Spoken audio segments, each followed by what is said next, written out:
Hi friends, I'm Red Stegall. I'm an entertainer, author, and proud Texas rancher. I'm inviting my fellow cattle ranchers to join me in the Alamo statewide stampede, a simple way to help preserve our Texas heritage. When you sell your livestock, just let the auction house know you'd like some or all of the proceeds to go to the Remember The Alamo Foundation. If you don't have livestock, no problem. You can still take part by making a donation. These tax-deductible donations will go directly to the Alamo Plan, which is preserving the Alamo for generations to come. And together we'll ensure we always remember the Alamo.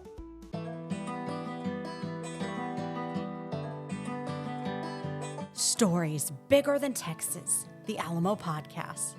Today is March 6th, marking the 189th anniversary of the Battle of the Alamo. That is 1 year for every known defender who sacrificed everything for Texas freedom. Among those defenders were people caught in the crossfire who survived and whose lives were spared. Today we reveal the vivid memories of these eyewitnesses to history and how they were sent to tell a story of defeat, but instead shared the accounts that ensured people all over the world would always remember the Alamo. I'm your host, Emily Balcom. A quick programming note: for a step-by-step account of how the battle took place, we encourage you to check out this week's bonus rewind episode from our archives, episode 24, entitled Battle of the Alamo. We'll be linking to it in our podcast notes. But today we are looking at the battle from the perspective of its survivors. Here to help us with that is Sherri Driscoll, the Alamo's former Senior Director of Interpretation, Volunteers, and Living History. Plus, Summer Frazier, a history interpreter here at the Alamo. Thank you both so much for being here. Yes, thank you for having us. This is a good time to dispel a myth about the Battle of the Alamo, that there were no survivors. I think people get confused as to exactly what a survivor is. There were the men who fought the battle, and of course in those days it would have been strictly men. But there were also women and children here inside this compound, and while they would not have been fighting, they were living the fight. They were hearing the sounds of men dying, of cannons going off. And so, yes, they were part of this event, and they are the ones that carry the story outside those gates as they, leave the compound for the first time or the last time. They are going out to tell the world what has happened. You two have both done a lot of research on this topic.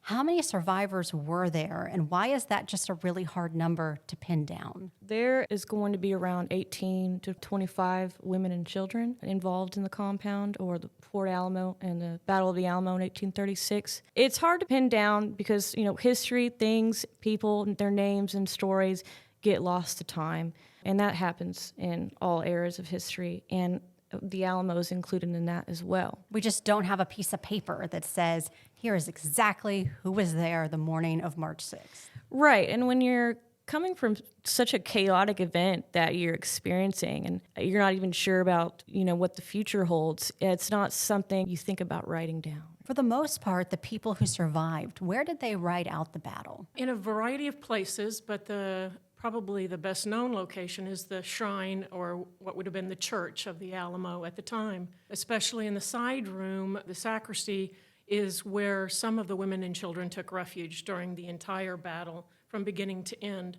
And so we know that Susanna Dickinson and her child were probably in that room. Angelina.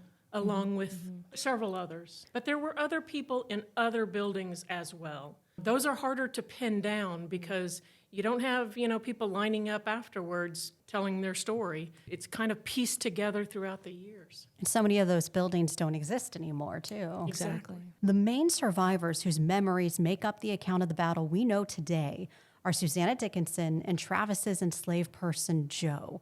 So let's start with Joe, who we believe was in his early 20s.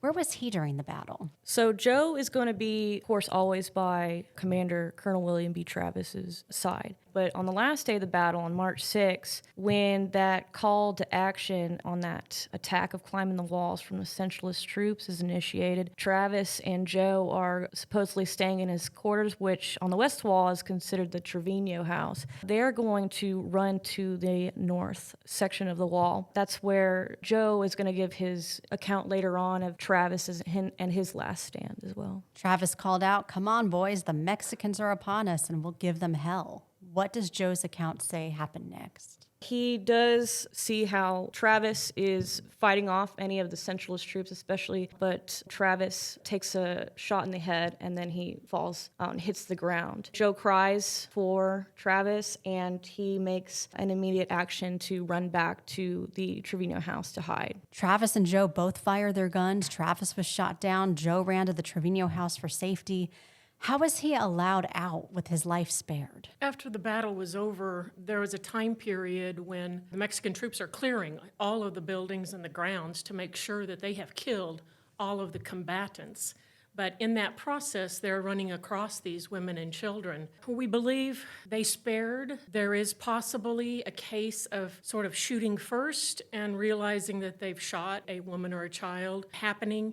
But for the most part, they are gathered up and brought eventually to General Santa Anna. And the story is that at that time, he gives them a couple of pesos and tells them that they can go on their way. Did Joe have any specific memories of Santa Anna that he shared? Specific memories is that he just accounts the questions that he was sort of interrogated for. So a lot of that is just Santa Anna asking how many of the militia is involved in the Texas Rebellion. And of course, one of the primary ones that he felt to ask was if America was involved.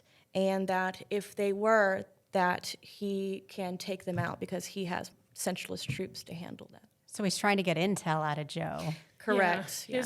His biggest concern is the United States going to get involved in all of this, right? That becomes a very different kind of war. So he's got to keep up on what the relationship is with the United States. He's not quite sure, but him and other officials, they're military, they're educated, they know that the U.S. could potentially be a problem as well. And where did Joe go next to share his story? He's going to be sent off with women and children survivors off to Gonzales, but they're also, Joe and some of the survivors go off to Washington on the Brazos. Now, the Texas Administrative Cabinet already signed the Texas Declaration of Independence at Washington on the Brazos, but since the fall of the Alamo and the Centralist troops in Santa Anna making their way, they evacuate to a plantation called Grocer's Plantation. And that's where they begin interviewing Joe and Susanna and others as well on what happened in that event. That's where he gives more of his detailed accounts.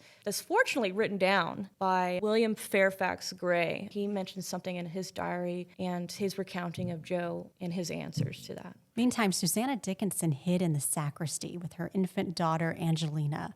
Why were they at the Alamo to begin with? On the day that the Mexican troops begin to come in or are getting close to town, the people in town realize that they're in danger, that they don't want to be in the path of the Mexican army, whether they're combatant or not. And so a lot of them pack up. And some of them are realizing this days ahead of time that there's going to be something happening. And so they're packing up and leaving. And at the last moments before, General Santa Anna's army has really taken over the compound, the women and children are going to what they think is a safe place. And that's with their husbands, with their fathers, and within the walls of the Alamo. They don't want to be out in town.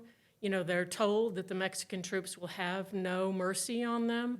And so they're going to go inside with their fathers and their husbands and their neighbors. Most of them were protected in that way, and most of them were not harassed or injured or killed by Mexican troops. So they did what they thought was best for their family. We have children as young as 2 and several women who live not more than a few, what we would call blocks, off of Alamo Plaza right now. So it kind of made sense that you wouldn't leave your families. If you're going to fight at the Alamo, you're not going to leave your wife and your children at home alone while there are Mexican troops going through the town. And it was quite common back then during those times that when you went to war or battle, you brought your family along with you, and they would be categorized as camp followers. So that's who they can help cook for you, contribute to, the efforts, sewing, any of that kind of thing. But also if, the man has left the house, your family is exposed to danger, whatever that, may be. So it was quite typical to have your family from soldiers as camp followers. Even the Mexican army did that. Correct. So those thousands of troops that came up here from the south, they had hundreds of camp followers. Wow. And those What an wives image. and girlfriends and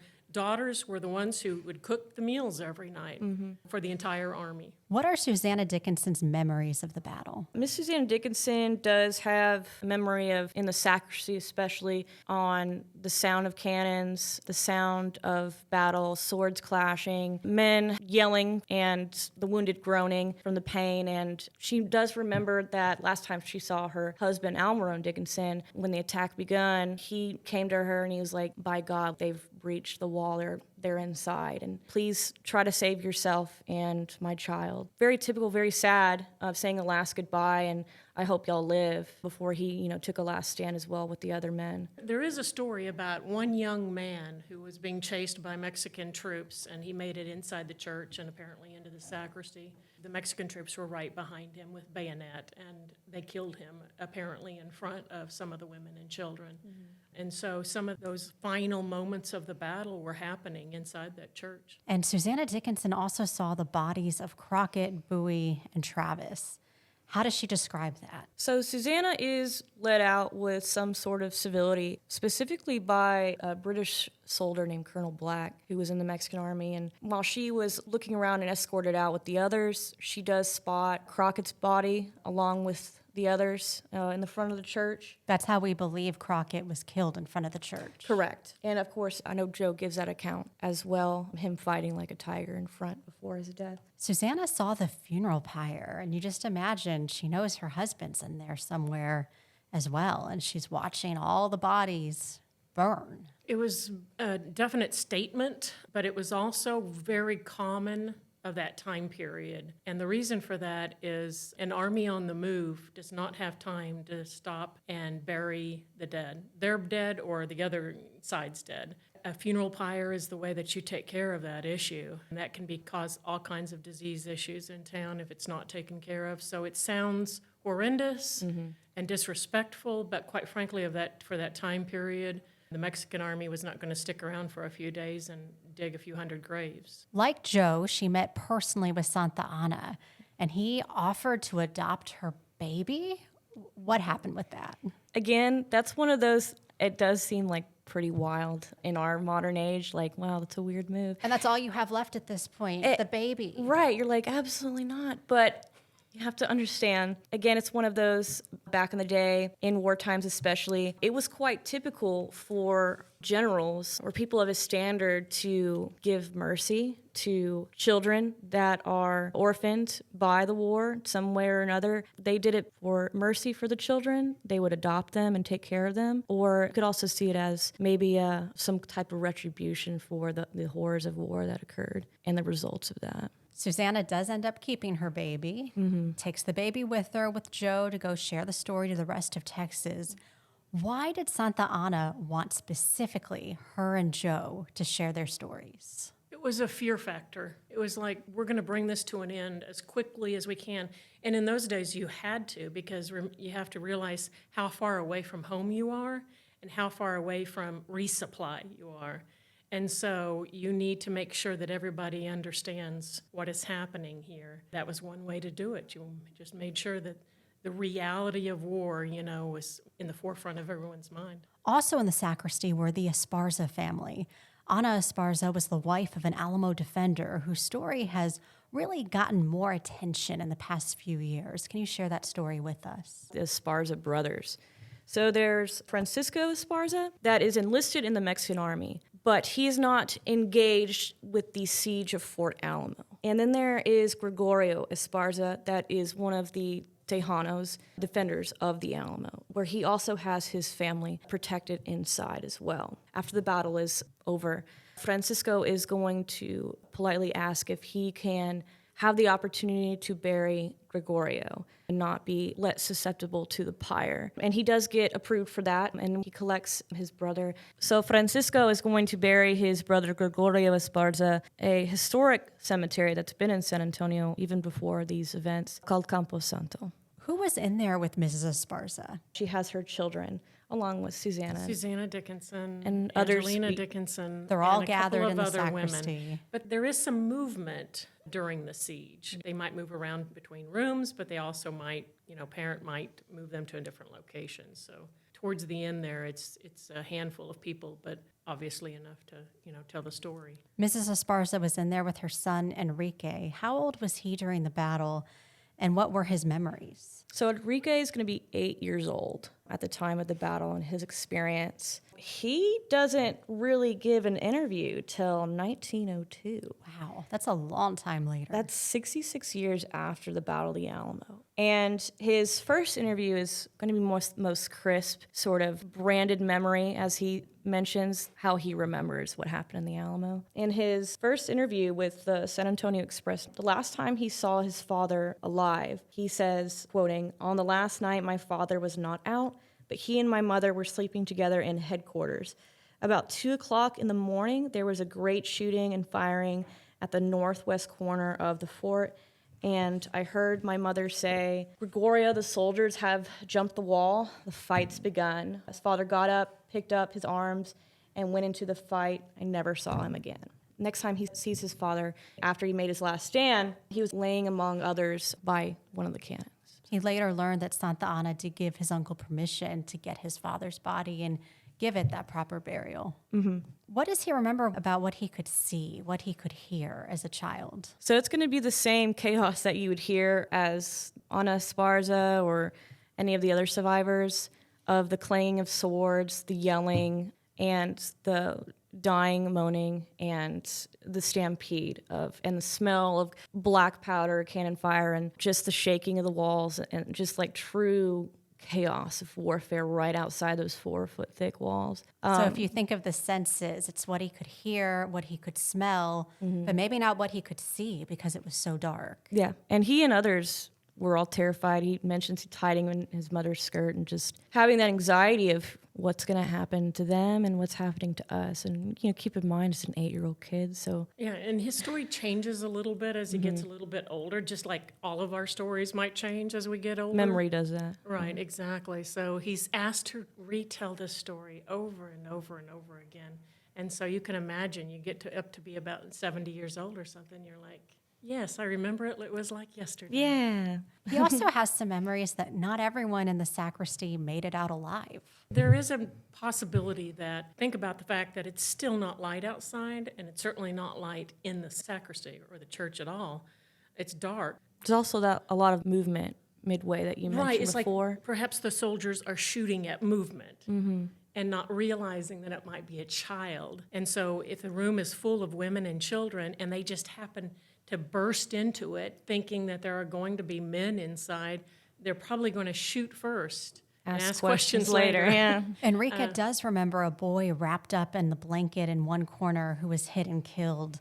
All we have is his account. So do we know if that's true or not? It's just another one of those unfortunate loss to time of a name and story, as I'm sure there was many others in there that were involved or in the compound as well in other rooms that we would absolutely love to know, but there's no paper trail, there's nothing left behind that we could even, get crumbs from that identification. We also have the Navarro sisters who survived the battle. They were relatives of James Bowie and brought to the Alamo for safety. What do we know about their backgrounds? James Bowie had married into the Navarro family, and so they were considered family, sister-in-laws, if you will. And so they took an interest in him, obviously. His wife had already passed. They considered him part of their family, and so that's the interest that they're showing, after the battle. Is he alive? Is he dead? Type thing. Jim Bowie was known probably more than anyone at the Alamo besides David Crockett. David Crockett was the most well-known American there, but James Bowie was right behind him. He had quite a few tales and stories of his own, throughout his life. They knew who he was. The Mexican army were looking for these individuals ahead of time. When they're going in and killing, they want to know that they've killed specific people. They're asking people, who are these people, kind of thing. He was one of those victims that, they wanted to make sure that they knew who he was. The Navarro sisters were not inside the sacristy. They were in a different part of the compound. So they would be in the rooms in the south wall next to where Bowie's quarters were, where he was very ill. It's mentioned in the beginning of the siege on the second day when he really falls ill to whatever he was ailing, tuberculosis, typhoid, congestive illness. They tended to him as much as they could, but I feel like at one point I think Bowie had sent them away because whether he didn't want them to contract what he had, because his wife and others of the Navarro Veramendi family that he married into had passed away from. And he promised them that Mr. Crockett, Commander Travis, they're good men, they'll take care of you. I'll stay here and ride out. It's sort of like a goodbye and like, you're going to be okay, reassuring. So we don't really know, even if he was conscious at the time that the Mexican troops came into his room. Yeah, He delirious. He could have been out of it. He could have been dead Here by we that go. time. They ran him through with bayonet as the story, regardless of whether he was still alive or not. Yeah. The Navarro sisters remember Mexican soldiers entering the room, killing defenders. Their lives were spared. They didn't go into the buildings targeting women and children. I don't know of any army in the world that does that. No. So your job, your position in an army is to kill the combatants. And in those days, that was only men, full-grown men. They tried to stick to that and make sure that the others were spared. If anything, women and children were injured or killed, it was not on purpose. The centralist troops that are going over the walls in this warfare, they have adrenaline. I mean, they're focused on combatants and, again, shoot first, ask questions. They're not expecting women and children, most likely at all. There were a few other survivors whose names are less known to history. Who are they and what are their stories of survival? So Petra Gonzalez, we assume that she has an association, friend, neighbor, family with the Navarro sisters or even the Esparza family, but she is an old woman that is present there. There were also some unidentified enslaved people who survived. Their identities just are not known to history, correct? Unfortunately, and it's just one of those things that's grouped up that get lost to time. For the most part, as you both have noted, the survivors fall into the category of non-combatants. And there were non-combatants who got caught in the crossfire. There is a story about two little boys named Wolf, whose father was a defender. We don't know a lot of the detail other than the fact that in some circumstance they were killed by Mexican troops, and they were very young. There's no way that they should have been mistaken for adult men, but they were killed along with their father. Probably 8, 10, something very young. And it's said that they picked up weapons to step up, I guess, to what goes on in, young men's or children's heads. But I think they're understanding that their father and the adult men are falling and that it's now their job to take the place. So accidental if there's children, or they had weaponry, so it's whether that was considered a threat, who knows. We can say that the Mexican army, as gruesome as this event was and the amount of death that came out of it, we can say that they're professionals. And so they're not soldiers who are going to go in and purposely target women, children, or the elderly type thing. There's just a lot going on. There's a lot going on. It's early in the morning. You can't see very well. And a lot of the times they're going into rooms that are very dark. And of course, you don't want to be a target either. So you're going to shoot first and ask questions later. That's a trap. I mean, they're professionals, they're disciplined, European warfare style. Joe's account includes the story of a woman whose body was found between two cannons. Joe does mention after narrowly escaping death, as he's taken in surroundings, he does mention what he sees and takes account for, but he also mentions a Negro female. He saw her body slumped between a couple of cannons too. And he also adds on his contemplation of this as maybe she was trying to help bring water to the cannons, or maybe she was trying to get to another room, crossing over and crossfire casualty. All of these survivors we've talked about, how were their lives impacted by what they heard and what they saw at the Alamo?